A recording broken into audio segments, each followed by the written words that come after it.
بسم اللہ الرحمن الرحیم۔ ڈاکٹر فرحت ہاشمی کے لیکچر سننا۔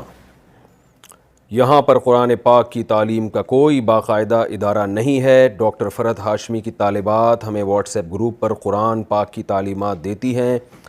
کیا ڈاکٹر فرحت ہاشمی صاحبہ کے ترجمہ و تفسیر پر اعتماد کیا جا سکتا ہے یا نہیں؟ مسز عدیل اسپین سے۔ ڈاکٹر فرحت ہاشمی کے جب سے لیکچر شروع ہوئے ہیں الحمدللہ بہت ساری خواتین نے پردہ کیا ہے۔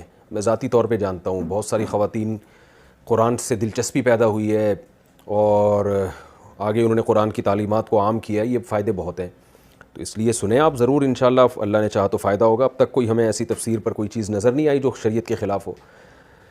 لیکن یہ بات ضرور ہے کہ مسائل جو ہے نا، فقہی مسائل، وہ ریلائبل مفتی سے پوچھنے چاہیے۔ آج کل مسئلہ یہ ہے کہ جو آدمی واعظ و نصیحت کا کام شروع کرتا ہے یا درس قرآن کا، وہ لوگوں کو مسائل بھی بتانا شروع کر دیتا ہے، چاہے مرد ہو یا عورت ہو۔ یہ ایک چیز معاشرے میں پھیل گئی ہے، تو ہر چیز کے اہل ہوا کرتے ہیں۔ تو جب آپ کو کوئی فتویٰ چاہیے تو پھر اس میں آپ کسی ریلائبل دینی ادارے کے کسی مفتی سے جو پراپر جو فتوے کا کام کر رہے ہوں عرصہ دراز سے، تو ان سے پراپر فتویٰ لینا چاہیے۔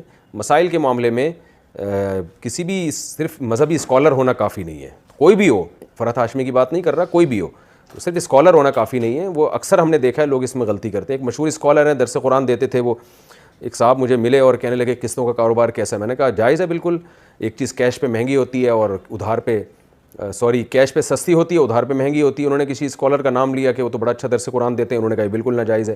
تو میں نے کہا نہیں، ایسا نہیں ہے، وہ اسکالر تھے اپنی جگہ، درس قرآن بھی اچھا دیتے تھے، مسائل کا علم نہیں ہوتا، ہر چیز کا ایک اہل ہوا کرتے ہیں۔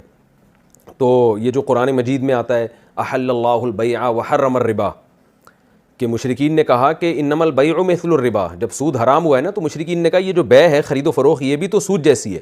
تو بعض مفسرین نے لکھا ہے کہ وہ قسطوں کے کاروبار ہی کے بارے میں مشرکین نے اعتراض کیا تھا کہ اگر آپ سود کو حرام دیتے ہیں تو قسطوں پہ بھی تو چیزیں مہنگی بکتی ہیں۔ تو اس کے اللہ نے کیا جواب دیا؟ احل اللہ البیع، بھائی وہ خرید و فروخت کا معاملہ ہو رہا ہے، وہ جائز ہے، اور سود کا معاملہ وہ حرام ہے۔ تو اللہ نے فرق رکھا ہے ان میں، ایک کو حلال قرار دیا، ایک کو حرام قرار دیا۔